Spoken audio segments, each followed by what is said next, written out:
Hello my dear students, आपका पुनः आज के इस नए वीडियो में स्वागत है।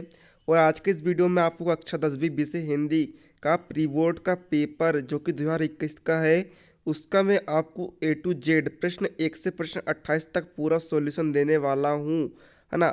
आपको स्क्रीनशॉट ओवरव्यू देने वाला हूँ, आप स्क्रीनशॉट अच्छे से ले सकते हो। मैं आपको बहुत टाइम देने वाला हूँ, है ना, आपको स्क्रीनशॉट लेने के लिए। चलिए अब हम वीडियो को बिना किसी देरी के शुरू करते हैं। तो आपको स्क्रीनशॉट लेते आना है ना। तो देखिए, सबसे पहले आप इतना स्क्रीनशॉट ले लीजिए, प्रश्न 1 का उत्तर देख लीजिए, है ना। प्रश्न 1 का उत्तर देख लीजिए। पहले में उत्तर आएगा ब्रज, दूसरे में उत्तर आएगा गाँवों में, तीसरे में उत्तर आएगा हरिशंकर परसाई। आपको लिख लेना है, इतना आप स्क्रीनशॉट ले लीजिए। इसके बाद देखिए चौथा और पाँचवा का आप स्क्रीनशॉट ले लीजिए। चौथे में उत्तर आएगा रति, पाँचवें में उत्तर आएगा समास। इसके बाद देखिए हम प्रश्न 2 की तरफ बढ़ते हैं, रिक्त स्थान। तो देखिए पहले में उत्तर आएगा लाला लाजपत राय, दूसरे में उत्तर आएगा हरिवंश राय बच्चन, तीसरे में उत्तर आएगा सुश्रुत संहिता, चौथे में उत्तर आएगा 8। तो आप इतना स्क्रीनशॉट ले लीजिए। काफ़ी टाइम दे रहा हूँ आपको स्क्रीनशॉट लेने का। इसके बाद आप पांचवा का उत्तर देख लीजिए। पांचवें में उत्तर आएगा 26, है ना, 26 उत्तर आएगा। इसके बाद देखिएगा आप, इसके बाद आप प्रश्न 3 का उत्तर देख लीजिएगा। प्रश्न 3 में पहले में सत्य आएगा उत्तर, दूसरे में भी सत्य, तीसरा असत्य, चौथा असत्य और पांचवा असत्य। तो इस प्रकार से आपको प्रश्न 3 का उत्तर हो जाएगा। तो आप इतना स्क्रीनशॉट ले लीजिए।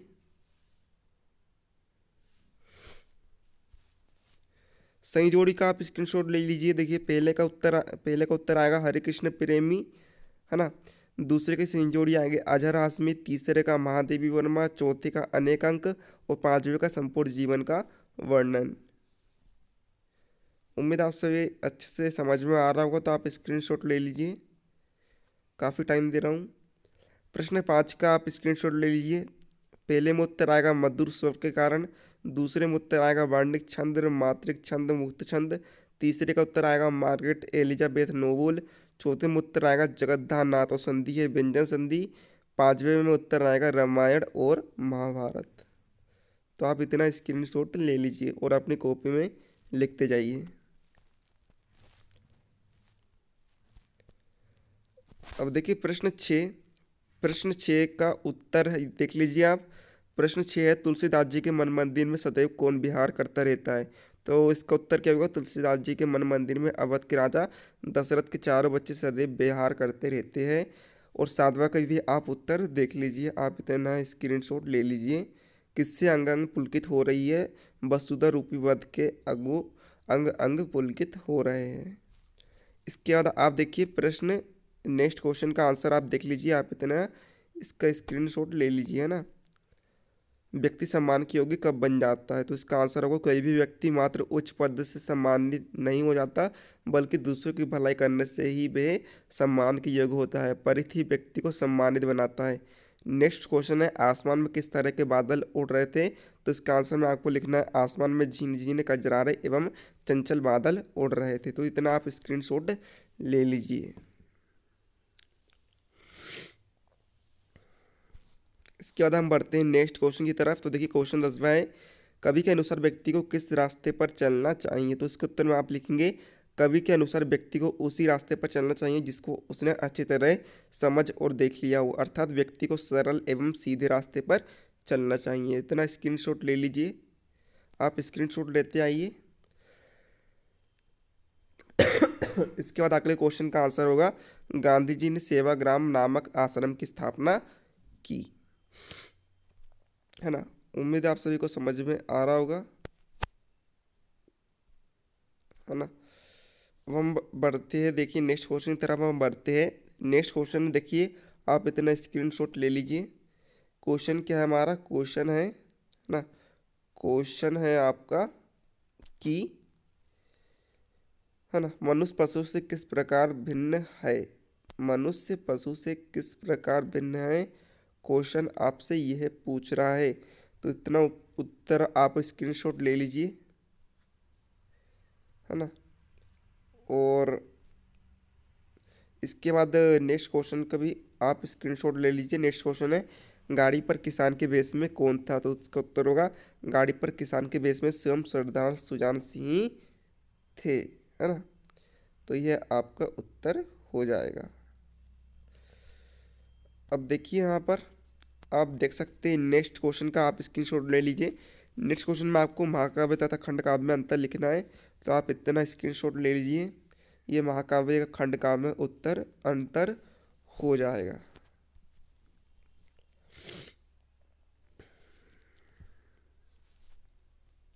इसके बाद नेक्स्ट क्वेश्चन है दीपक से मानव जीवन की तुलना किस रूप में की गई है? तो इसका आप स्क्रीनशॉट ले लीजिए। आप देख सकते हैं दीपक से मानव जीवन की तुलना इस प्रकार की है जैसे दीपक को बनाने से पूर्व कुम्हार मिट्टी को कूटता और कंकड़ पत्थर निकालकर उसे साफ सुथरा करके, है ना। ये सब आपको यहाँ से लेकर यहाँ तक उत्तर लिख देना है। फिर इसके आगे आपको इतना उत्तर लिख देना है। इसके बाद देखिए नेक्स्ट क्वेश्चन में आपको निर्देशात्मक वाक्य दिए गए हैं, तो देखिए इसका पहले का उत्तर हो जाएगा क्या वह परीक्षा में उत्तीर्ण हो गया, और दूसरे का उत्तर हो जाएगा तुम देश की सेवा करो। यह आपका उत्तर हो जाएगा। तो आप इसे भी अपनी कॉपी में लिख सकते हैं। इसके बाद देखिए नेक्स्ट क्वेश्चन है हमारा यक्ष के संसार के सबसे बड़े आश्चर्य संबंधी प्रश्न पर युधिष्ठिर ने क्या उत्तर दिया? तो इसका आंसर हो जाएगा युधिष्ठिर ने उत्तर दिया हर रोज आंखों के सामने कितने ही प्राणियों की मृत्यु के मुंह में जाते देखकर भी बचे हुए प्राणी जो ये चाहते हैं कि हम अमर रहे, यह महान आश्चर्य की बात है। तो इतना आप स्क्रीनशॉट ले लीजिए और कॉपी में लिख लीजिए। इसके बाद प्रश्न 18 में आपको संधि विच्छेद कर संधि का नाम लिखना है। तो पहला है सदाचार। सदाचार की संधि विच्छेद होगी सद्धन आचार्य हुई है और इस संधि का नाम होगा व्यंजन संधि। दूसरा है जगदीश। जगदीश का संधि विच्छेद होगा जगद्धन ईश और ये संधि होगी व्यंजन संधि। तीसरा है विद्यालय। विद्यालय का संधि विच्छेद होगा विद्याधन आलय और ये होगी दीर्घ संधि। इसके बाद देखिए नेक्स्ट क्वेश्चन में आपको वीर रस की उदाहरण सी परिभाषा लिखना है। तो वीर रस हम किसे कहते हैं? वीर रस सा हृदय के हृदय में स्थित उत्साह नामक स्थायी भाव। जब विभाव अनुभाव संचारी भाव संयोग होता है तब वहाँ वीर रस की निष्पत्ति होती है। इतना आपको परिभाषा लिखना है और उदाहरण में रहेगा बुंदेलो हरवोलो के मुंह हमने सुनी कहानी थी, खूब लड़ी मर्दानी वे तो झांसी वाली रानी थी। यहाँ पर वीर रस की उत्पत्ति हो रही है इस उदाहरण में। तो यह आपका उत्तर हो जाएगा।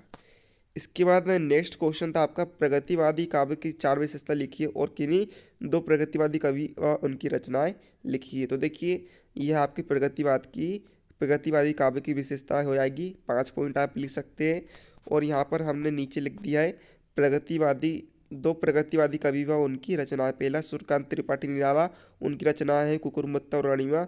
दूसरा सौमित्रा नंदन पंत, उनकी रचनाएं युगांत और युगवाणी।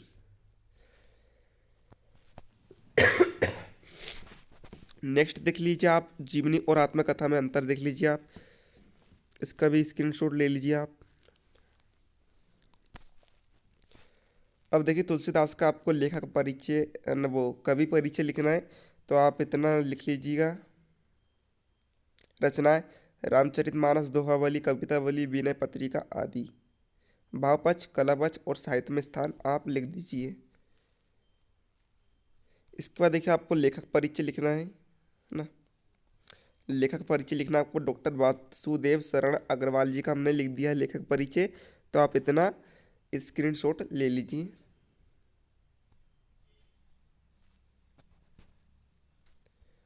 फिर देखिए आपको नेक्स्ट में संदर्भ प्रसंग सहित यहाँ पर व्याख्या करनी है। तो देखिए आपको पद्यांश दिया है भर्रई कोकिला से लेकर बसंत तक।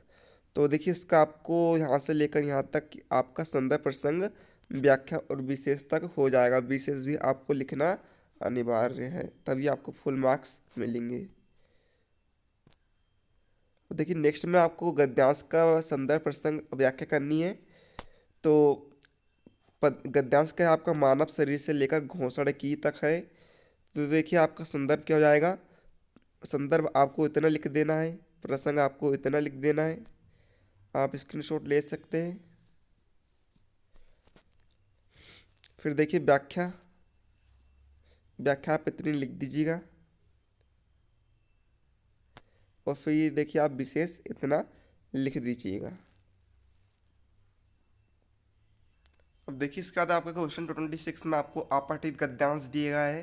तो आप इसका यहाँ पर देख सकते हैं। पहला प्रश्न है उपयुक्त गद्यांश का उचित शीर्षक लिखिए।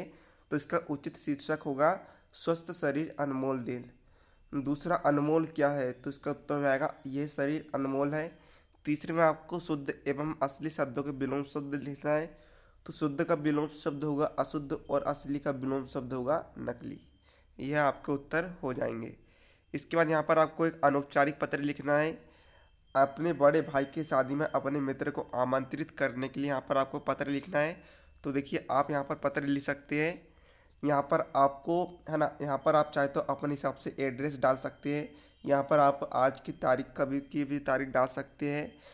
और यहाँ पर आप किसी का भी नाम डाल सकते हैं, अपने मित्र का किसी का भी नाम डाल सकते हैं ना, ज़रूर नहीं कि आप यही लिखें।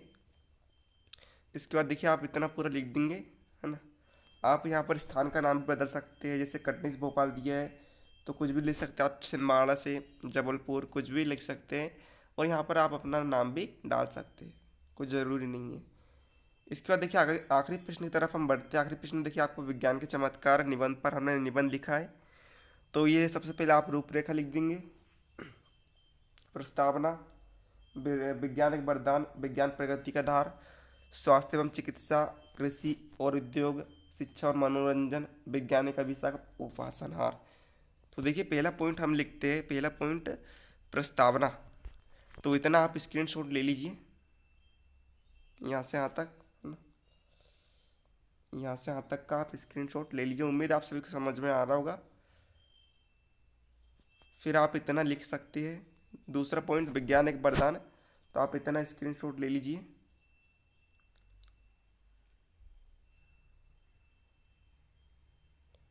फिर तीसरा पॉइंट है आपका विज्ञान प्रगति का आधार, तो आप इतना पूरा स्क्रीनशॉट ले लीजिए और अपने कॉपी में लिखते जाइए।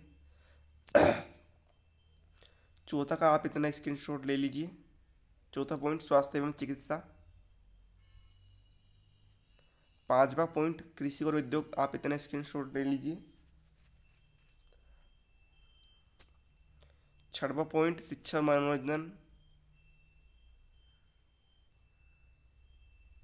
सातवां पॉइंट विज्ञान एक अभिशाप। आठवां पॉइंट उपसंहार।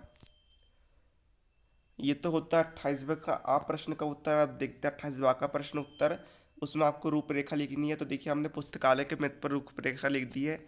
पहला पॉइंट प्रस्तावना, दूसरा पॉइंट पुस्तकालय का स्वरूप, तीसरा पॉइंट पुस्तकालय का महत्व, चौथा पॉइंट पुस्तकालय से लाभ और पांचवा पॉइंट उपसंहार हो जाएगा। तो यह आपके उत्तर हो जाएंगे। उम्मीद आप सभी को समझ में आ गया होगा। तो आप अपने फ्रेंड को शेयर कर देना। यदि आपको वीडियो पसंद आए वीडियो को लाइक कर दीजिएगा और कमेंट करके बताइए आपको वीडियो कैसा लगा। तो मिलता है आपको उसके नेक्स्ट वीडियो, तब तक के लिए जय हिंद, जय भारत।